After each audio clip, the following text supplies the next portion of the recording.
E princípios de agilidade em um ambiente militar. Edilson, o palco é teu. Vamos lá, pessoal. Boa tarde a todos. Para mim é motivo de alegria e grande orgulho estar fazendo parte da apresentação. Graduação desse momento que estivemos juntos com nossos grandes mestres e com essa turma que foi fantástica. Então, para mim é muita alegria compor esse time aqui hoje. Quero começar do começo, falando um pouco de mim, né? Eu sou Edilson, sou esposo da Fernanda, pai do Felipe, essa é a minha família, são pessoas que me inspiram a ser, a cada dia, buscar ser uma pessoa melhor, e meu filho, a quem eu procuro muito ser um grande exemplo para ele. E a minha esposa, que eu amo muito, e eu falo isso de forma voluntária, né? Não que ela esteja assistindo, eu esteja sendo coagida a falar esse tipo de coisa, mas todos eles são muito especiais para mim. Esse é um pouco da minha qualificação, do que eu faço. Eu sou analista em ciência e tecnologia no Ministério da Defesa. Atualmente trabalho essa função no Departamento de Ciência e Tecnologia Aeroespacial, aqui em São José dos Campos, São Paulo. E eu já tive experiência em times de desenvolvimento de software, que foi o meu primeiro contato com os conceitos de agilidade. E com base nisso, né, com a mescla daquilo que eu já aprendi, daquilo que eu vi no curso e com aquilo que eu vivencio hoje, eu queria apresentar esse tema, princípios de agilidade em um ambiente militar. E aí, só para explicar para vocês como surgiu esse tema, isso vem das aulas que a gente teve de certificação, toda a trilha CSM que nós fizemos, e toda aula eu ficava prestando muita atenção, né, de como eu poderia utilizar tudo aquilo que estava sendo passado, toda a experiência coletada, tanto dos mestres quanto dos colegas. Eu realmente ficava pensando, como que eu vou aplicar isso? Como que eu vou aplicar isso? E eu fiquei imaginando que talvez eu não tivesse como aplicar isso no meu cotidiano, porque eu não trabalho com desenvolvimento hoje. E aí, isso tudo mudou quando a gente foi fazer um trabalho em grupo, que foi muito legal. Nessa trabalho a gente teve uma troca de experiência e um dos colegas colocou que na empresa dele o time que mais implementa agilidade não é a área de desenvolvimento de software. E aquilo para mim foi o tapa. Foi, como assim? Eu achei que estava completamente vinculado, né? Ele, não, o pessoal é de outra área que...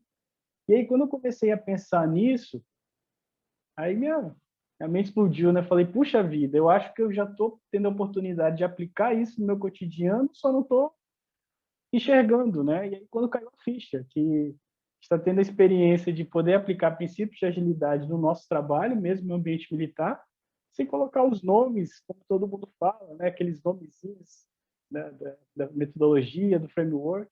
E aí, para mim, isso foi algo bem fantástico mesmo, esse feedback. E aí, o estudo começou, eu vim de Porto Velho com minha família, trabalhava no sistema de proteção da Amazônia, e no início do ano passado eu fui transferido para cá, para São José, para trabalhar no DCTA. O DCTA é uma organização militar que a missão do DCTA é desenvolver soluções científicas e tecnológicas no campo do poder aeroespacial. E é bem paradoxo porque é um ambiente militar, e como todo ambiente militar, a gente tem os valores, as culturas que são inerentes a esse tipo de ambiente, né? Como disciplina, controle, hierarquia. Mas, ao mesmo tempo, o órgão trabalha focado em pesquisa, né? Em desenvolver pesquisas novas. Então, isso é bem paradoxal. E isso criou um ambiente bem interessante que eu quero compartilhar um pouco da experiência com vocês aqui. O trabalho que eu exerço é ligado a aquisições estratégicas na área de tecnologia da informação e comunicação que subsidiam diretamente as pesquisas de campo do poder aeroespacial. Então, tudo que a gente faz, todas as soluções tecnológicas que a gente adquire são soluções de alta complexidade técnica, mas que apoiam diretamente tudo que se faz nas pesquisas aeroespaciais desenvolvidas pelo DCTA. E aí, só para contar um pouco do histórico, eu cheguei aqui em 2020, depois de 2 anos de um projeto já em andamento. Eu cheguei na última etapa dele, na etapa de execução em si, na etapa final, que é a contratação e a execução disso e o acompanhamento, né? Mas eu cheguei em final de janeiro e em fevereiro a gente teve aquele momento de ambientação com a equipe. E em março, quando a gente vai começar mesmo as coisas, a gente já estava monitorando o ambiente e já previa que a tendência do Covid fosse ser algo que fosse impactar diretamente o nosso projeto. E foi o que a gente começou a observar que isso estava afetando diretamente. A gente já tinha feito uma etapa muito grande de coleta de requisitos e na hora de executar, a gente teve fatores externos que impactaram diretamente com aquilo que era esperado, né? Todo aquele contexto que a pandemia iniciou no ano passado mudou toda a perspectiva que havia sido planejada, tanto de custo, principalmente, como também do prazo previsto.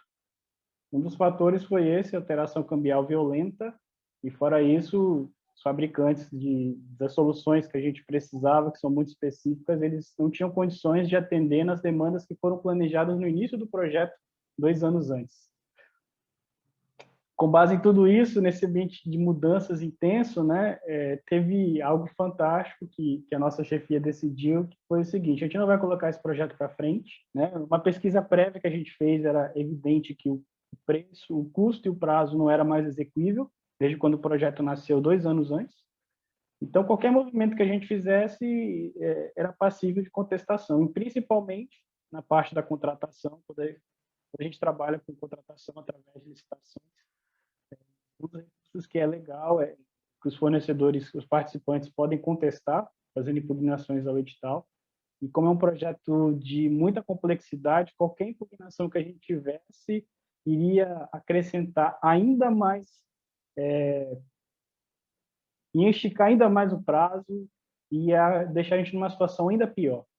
Então, nossa chefia teve uma ideia fantástica e inédita, né, para o contexto que a gente trabalha. Falou: por que a gente não faz uma coisa para evitar a impugnação digital? Ele chegou para a gente: é possível legalmente a gente fazer uma prévia disso, fazer como se fosse uma pré-concorrência antes de a contratação acontecer em si? A gente falou: sim, temos recursos legais. Ele falou: só que eu não quero algo que seja muito moroso, muito demorado. Eu preciso que vocês desenvolvam uma nova forma de trabalhar isso, que a gente consiga validar se o que nós estamos pedindo é execuível. Afinal de contas, esse projeto nasceu há 2 anos atrás e hoje o que tem de tecnologia são outras coisas. O que era que eles chamam, que estava no limiar da tecnologia 2 anos atrás, hoje é completamente diferente. E ele jogou no nosso colo isso. Falou: agora vocês vão ter que criar uma nova forma de conduzir isso. E a gente abraçou a ideia, né? Para o nosso contexto foi algo inédito, não tinha nada escrito de que fazer, como a gente ia conduzir. O único ponto que a gente só teve foi a parte legal. A gente precisava que o processo fosse auditado, e a gente acrescentou algo a mais. A gente pediu dupla auditoria, exatamente para assegurar ainda mais que tudo iria correr dentro da legalidade e seria transparente. Deixa eu ver. Passou 2 aqui. E aí o Edilson, né, que esse cara que vos fala, é uma pessoa super inocente da vida, né? Eu já tinha feito isso antes, trabalhando com projetos de menor complexidade, lidando diretamente com os fornecedores. A gente havia feito processos semelhantes, não com o nível de complexidade que a gente tinha agora. E por isso que eu até falei para a chefia que era possível, sim. Eu tinha tido experiência com isso, mas na minha cabeça seria algo mais ou menos assim, né? Um diálogo salutar, onde a gente poderia validar requisitos, observar, coletar dados e o que fosse. Mas a realidade foi bem diferente, né? Por se tratar de um projeto de alta complexidade, a gente gerenciou simultaneamente 5 fabricantes de soluções tecnológicas de grande complexidade. E o fabricante que tinha uma equipe de menor tamanho com a gente, a equipe dele tinha 6 pessoas. Essa era a menor equipe interagindo com a gente. Então, a gente criou um modelo novo de trabalho, onde nós aproveitamos que os fabricantes apareceram e começamos a validar os nossos requisitos. Aproveitávamos para cada interação com eles, validar se o que estava sendo esperado para o projeto realmente era executível em termos de tecnologia, tempo e custo. Também observar se as soluções que eles estavam fornecendo, dentro das capacidades ofertadas, se não havia nenhum tipo de privilégio para algum tipo de solução ou se havia algum tipo de demérito para alguma outra. A gente queria ter bastante cuidado que não houvesse nenhum tipo de preferência, né? E aí, gerenciar essa galera toda deu muito trabalho. foi assim, foi algo bem complexo no começo, né? E até a gente criar um rito foi quando a gente começou a dar nome para as coisas que a gente fazia. E o nome que a gente deu foi: vamos criar um ciclo de interações? E a gente definiu um ciclo de interações da seguinte forma: todo dia de manhã a gente fazia o alinhamento da equipe, e a gente, no ambiente militar, a gente fala que ninguém quer ficar vendido, né? Inicialmente começou isso para o projeto, a gente todo dia alinhava, era uma conversa rápida, 5, 10 minutos no máximo, às vezes nem chegava a isso, só para um saber o que eu estava fazendo e pronto. Isso deu tão certo que virou algo para todas as outras áreas do nosso núcleo corporativo, né? Começou só para esse projeto em si, e a galera viu que deu certo e se expandiu. Então, hoje lá, todo mundo sabe o que todo mundo faz, a gente trabalha com uma equipe grande, e todo mundo sabe o que todo mundo faz quando acontece qualquer coisa legal, que às vezes tem uma reunião, uma outra pessoa fala: ó, esse assunto que vocês estão discutindo tem a ver com o trabalho do fulano X, e é interessante que ele tenha ciência disso, porque isso vai impactar no trabalho dele. Então, isso acabou que começou algo restrito ao projeto, para a gente resolver esse problema, e se espalhou para dentro do nosso núcleo corporativo. E nós observamos que essa equipe dos fabricantes, eles viam, eram muita gente, né? Eles demoravam para dar umas respostas em cima daquilo que era apresentado, porque eles não estavam trabalhando só com a gente, né? Eles estavam em outras frentes também, mas a gente precisava de se reportar semanalmente para os nossos superiores. Então a gente criou um ciclo que a gente chamou um ciclo semanal. Toda semana a gente se reunia com pelo menos um fabricante, e cada fabricante interagia com a gente no prazo de 2 a 4 semanas. A gente não instituiu que deveria ser assim, para nós tinha que ser semanalmente, mas acabou que virou um rito, né? De 2 a 4 semanas, cada fabricante interagia com a gente em média, que aí dependia da agenda deles, mas semanalmente a gente se reunia com pelo menos um. E acabou que virou um rito, até hoje é assim, até em outros processos que a gente age, né? O que foi legal dentro dessa abordagem foi que isso foi nascendo, né? Foi sendo costurado assim, e a gente foi dando nome, a gente foi encaixando isso dentro da nossa rotina, e foi dando muito certo. O próximo passo foi que surgiram os papéis, né? Que eu associo com os papéis do Scrum, mas os papéis a gente precisou se organizar para isso. Então a gente tem a nosso time, que é a equipe do Núcleo Corporativo de Tecnologia da Informação. Acima de nós tem o nosso chefe imediato, oficial. Ele é o cara que cuidava da gente na parte técnica. Em todo o diálogo técnico a gente tinha com ele. E acima dele tem o nosso oficial superior, que já é alguém de uma patente mais alta. E esses dois acima, eles são fantásticos, especialmente o nosso oficial superior, que eu coloquei aqui fazendo vínculo com o Scrum como sendo o Product Owner.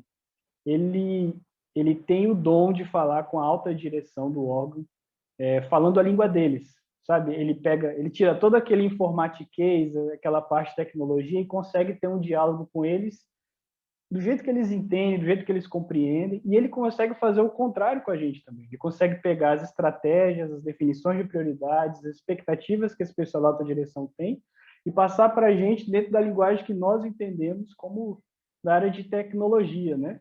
E dessa forma, o oficial, que é o nosso chefe imediato, atua como sendo o Scrum Master, né? Ele faz esse meio campo muito bom, e toda a dificuldade que a gente tem, qualquer possibilidade de impedimento, os dois têm uma atuação muito imediata. Então, para a gente foi muito legal ver que, durante esse processo, eles desburocratizaram aquela situação do rito militar, né? Que para você fazer alguma coisa, tem que reportar ao superior, que reporta ao superior, e por aí vai. Para vocês terem uma ideia, esses dias eu fui mudar minhas férias.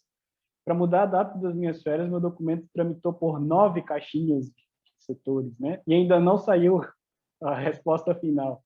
E aí eles desburocratizaram isso, né? Falou: ó, qualquer dúvida, reporta ao oficial, ao chefe direto de vocês, qualquer coisa ele passa para cima, e deu muito certo isso, deu muito certo.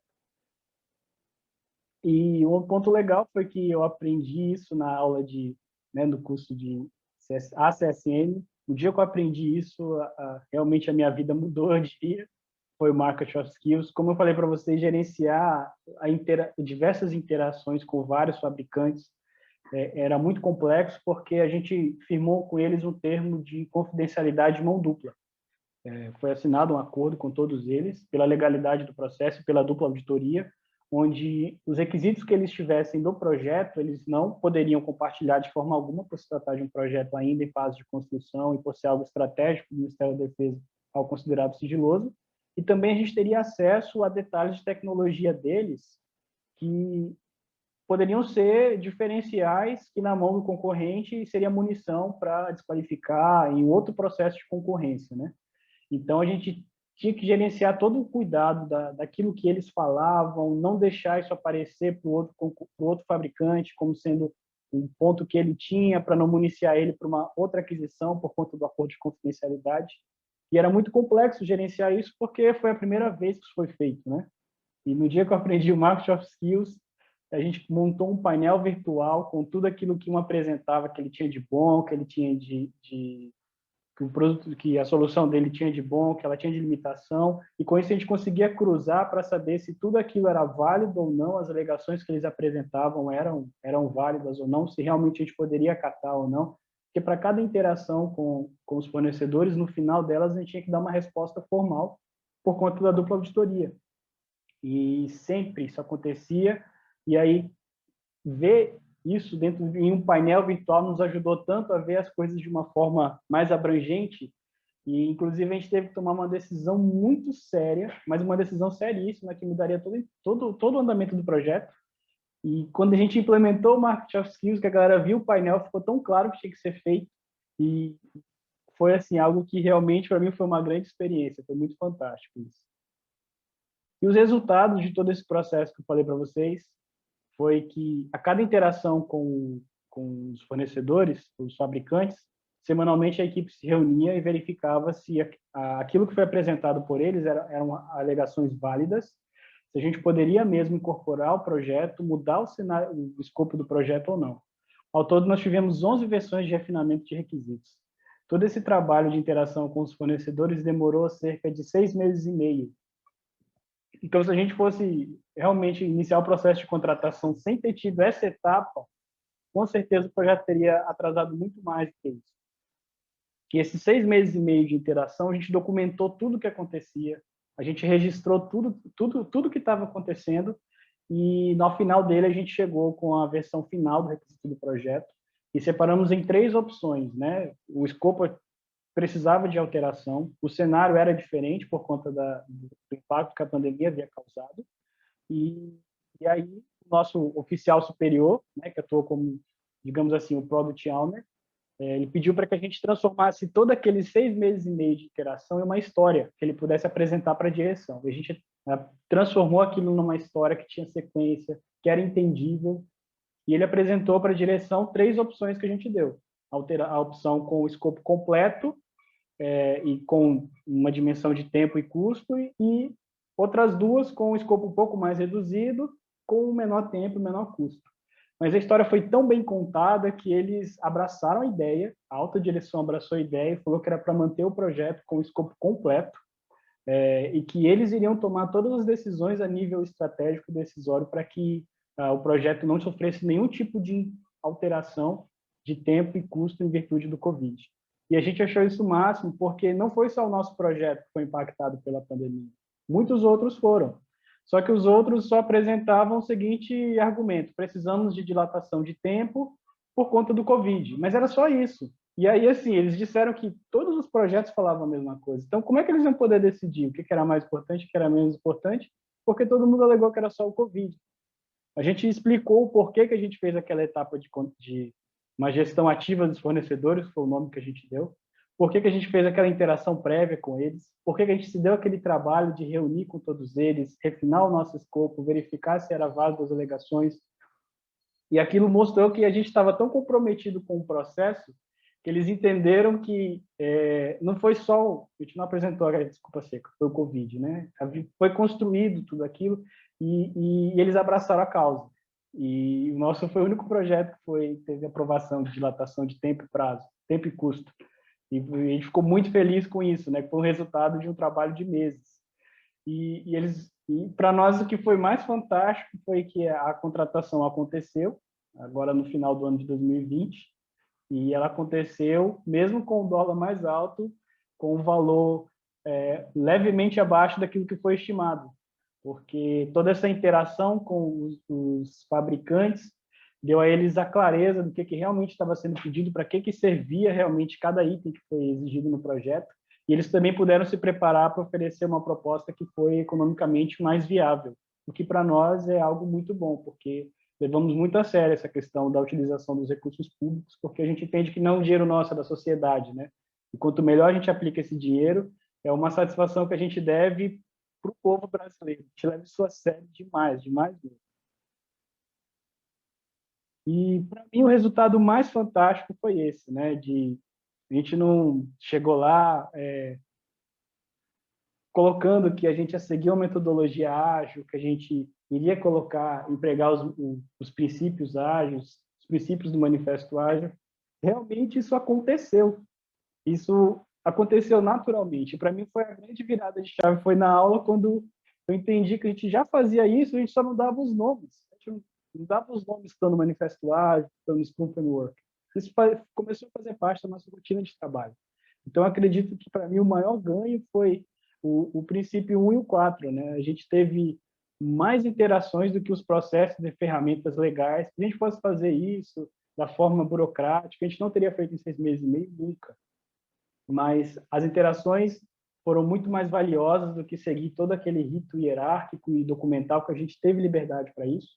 E principalmente o 4, né? O nosso requisito foi alterado, tiveram 11 versões, mas conseguimos responder a mudança mais do que seguir aquele plano, que podia falar, não, há 2 anos atrás foi planejado, agora a gente vai fazer como está planejado. Não, a gente realmente teve liberdade para responder às mudanças que o cenário estava nos propondo.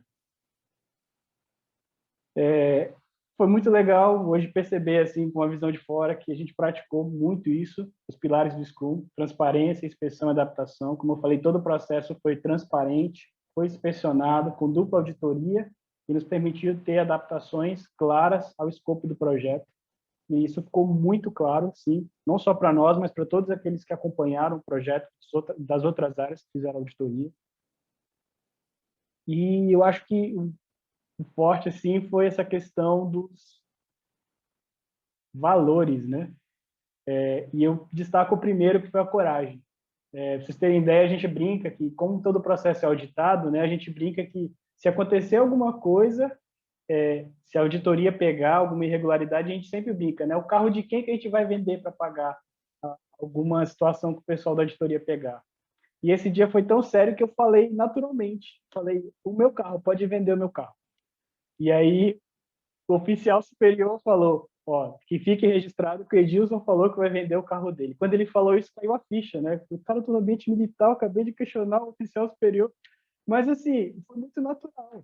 Não, pode vender meu carro, porque não tinha o que questionar. Estava muito bem documentado, tava, sabe? Realmente a transparência e a inspeção foram os pilares que seguiram durante todo o processo.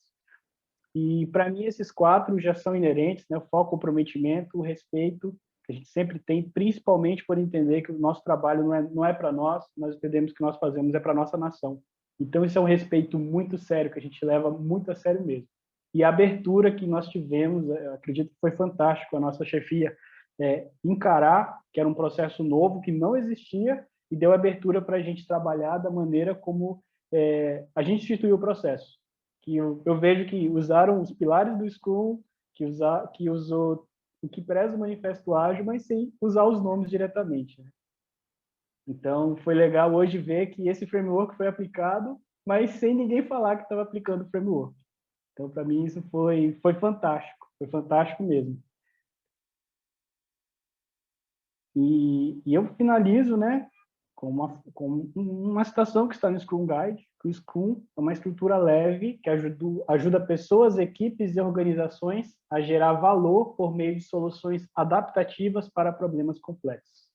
Nós tínhamos um problema complexo na mão, encontramos as ferramentas que nos deram suporte para fazer isso, incorporamos os valores, os pilares que nos ajudaram a chegar a esse resultado, e o processo deu muito certo. A gente ficou muito contente, ficamos muito felizes mesmo. Você não faz ideia quanto a gente ficou feliz, saber que tudo aquilo que nós fizemos deu resultado positivo. Depois desse projeto, a gente teve a oportunidade de pegar todo esse modelo que a gente criou, essa estrutura, e aplicar novamente em uma outra aquisição, só que essa foi uma aquisição no exterior. O resultado foi semelhante. Nós tivemos a oportunidade de tanto refinar os requisitos, quanto conseguir ainda uma contratação com valores menores do que foi planejado. Então, a gente fica muito feliz com isso, de verdade. E eu só tenho a agradecer a todos, aos mestres que tivemos nessa jornada do CSM. Para mim foi de grande valia tudo que eu aprendi. Eu acredito que tudo isso que eu mostrei para vocês, eu falo com muito orgulho, porque o resultado não fica para mim, mas fica para a minha nação. E é algo que ninguém vai ver, que ninguém vai saber que foi a gente que fez, mas com certeza fica o legado para o nosso país. E agradeço a todos os colegas de classe, porque aprendi muito com todos vocês, em cada discussão, em cada interação, para mim foi de grande valia. Eu finalizo a minha apresentação e fico aberto às considerações ou perguntas. Muito bom, Adilson. Obrigado aí pela tua partilha. É sempre bom ter aí uma visão do meio militar e acho que deste um bom exemplo. Muito bom. Questões para o Adilson? Eu só tenho eu tenho só um comentário rápido, tá? Desculpa aí, pessoal. Eu quero agradecer, Dios, pela tua partilha, porque muitas pessoas arrumam desculpa, né? Falar, mas minha empresa tem muita burocracia, né? Exército, pô, e a área que você trabalha é uma área muito sensível. Qualquer erro que for feito numa situação de guerra pode se levar a um resultado muito negativo. Então a cautela é muito grande, né? Então, e isso mostra que você não precisou forçar, né? Você deixou emergir a mudança de mindset gradualmente, e isso é legal. Eu fico bem feliz e muito orgulhoso. Eu lembro do Edilson há um ano atrás, cheio de dúvidas, eu vejo o Edilson cheio de certeza. Isso é uma coisa muito boa. Isso para te avisar que o comandante superior está aí, né? Que a Fernanda Mota está aí. Eu vi que ela veio vigiar o soldado, ver se ele está fazendo o trabalho corretamente. Esse é o oficial de verdade. Exatamente. A gente brinca lá no trabalho, a gente chama que as esposas são o posto logo acima, né? Falou, meu posto logo acima falou que eu tenho que ir embora, a gente vai embora. Mas é isso aí, só queria agradecer só. Deixar agora você responder as perguntas do pessoal.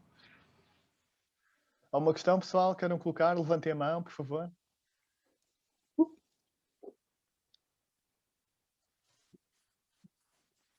Danilo, Vamos lá.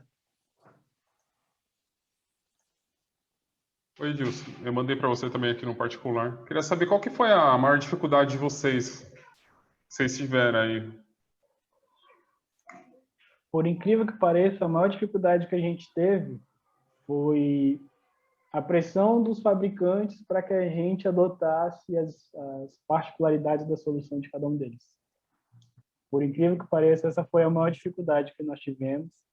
E a gente deixou bem claro desde o começo que o que a gente queria era um processo que houvesse concorrência, porque a gente tem que, se houver concorrência, a contratação é beneficiada com um valor menor, né? E a pressão era muito grande. Mas a gente teve muita coragem, né, de dizer não e fundamentar tudo e saber que a gente estava sendo duplamente auditado nos dava mais segurança para isso. E eu digo isso porque a gente teve muita liberdade da nossa chefia para fazer isso, né? Eles confiaram muito no nosso trabalho. Então, essa foi a maior dificuldade. Oh, show, obrigado. Bom, pessoal, agradeço a todos e